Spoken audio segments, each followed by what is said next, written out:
বললেন 4 তারিখে যে আমাদের ফল ঘোষণা হয়েছে, আমরা বিপুল ভোটে জয়ী হয়েছি। একটা দল ছিল তৃণমূলের লুম্পেন বাহিনী, তারা পাঁচিলের উপরে দাঁড়িয়েছিল গণনার আগ পর্যন্ত, যে কোন দিকে ট্রেনটা আছে। ট্রেন যখন এদিকে আসে, ওরা এদিকে আমাদের দিকে ঝাঁপ মেরেছে, মেরে কপালে তিলক দিয়ে আমাদেরই বদনাম করার জন্যে নির্বিচারে তারা ওদের পার্টি অফিস, তৃণমূলে যারা এখন তৃণমূল করেছে, ওরা এখন 90 বিজেপি, তৃণমূলের পার্টি অফিসে ভাঙচুর আগুন টাগুন দেওয়ার চেষ্টা করেছে, কিছু লোকের বাড়িঘর করে আক্রমণ করেছে। ওরা আমাদের কেউ নয়, আমরা কড়া হাতে ওটা দমন করবো। পুলিশকে আমরা বলে দিয়েছি যে এই ধরনের যারা কাজ করবে, এটা আমাদের নীতির বিরুদ্ধ কাজ। আমরা পার্টি উইথ ডিফারেন্স, আমরা ওরা একটা কর্পোরেট সংস্থা মতো, একটা সিন্ডিকেট বাহিনী মমতা ব্যানার্জি তার ভাইকে করেছিল, তার বিরুদ্ধে আমরা জনমত তৈরি করেছি। অত্যাচারের ফসল আমরা পেয়েছি, আমরা অত্যাচার করব না, আমরা মানুষের আশীর্বাদ দিয়ে দীর্ঘদিন থাকার চেষ্টা করবো, সেই জন্য ওটাকে আমরা সাপোর্ট করি। এবারে যেটা পরবর্তীকালে আপনি যেটা বললেন, ঘটনা হচ্ছে ওরা যন্ত্রণায় ছটফট করছে। এতদিন এইভাবে রাহাজানি, চুরি, জোর চুরি, ডাকাতি, চাকরি দেওয়ার নামে টাকা তোলা, বিভিন্নভাবে কয়লা চুরি, বালি চুরি, কোনো দিক থেকে ছাড় দেয়নি।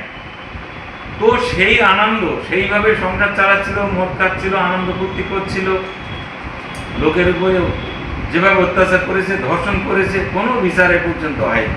কামদুনির ঘটনা, এত বড় ঘটনা, ওরও বিচার পায়নি। ওর আরজিকরের ঘটনার বিচার পায়নি, কোনো বিচারই হচ্ছে না। মানুষ শুধু যে আমাদের পজিটিভ দিক থেকে ভোট দিয়েছে তা না, মমতা ব্যানার্জির নেগেটিভ ভোটও আমরা পেয়েছি, যার ফলে ঝড় সুনামি হয়েছে।